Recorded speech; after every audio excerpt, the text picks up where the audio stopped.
বন্ধুরা, আজকে আবারও চলে আসলাম একটা শাড়ির ভিডিও নিয়ে। এই শাড়িটা বহুদিনের আমার একটা ইচ্ছা ছিল যে আমি নিজের হাতে নতুন কিছু একটা বানাবো। তার রাধা কৃষ্ণকে দিয়ে আমি বানালাম, তো সুন্দর হয়েছে। যেরকম রাধা নদীতে জল আনতে এসছে, পাশে হাঁস চড়ছে, ঠিক এরকম একটা ছবি আমরা তৈরি করেছি শাড়ির মধ্যে।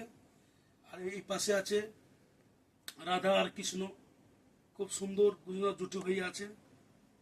ডিজাইনটা মানে অনেক দিনের ইচ্ছা ছিল যে আমি এরকম একটা বানাবো।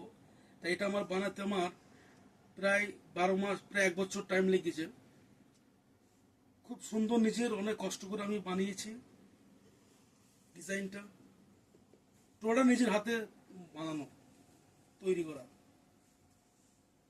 আর টোটালটা পিওর মসলিন।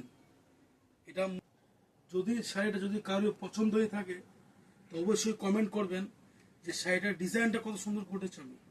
রাধা কৃষ্ণকে যে আমি বানিয়েছি নিজের হাতে, এটা কমেন্ট করে জানাও যে কত সুন্দর হয়েছে। আর আমাদের স্টকটা শুধু দেখেন, সব মসলিন।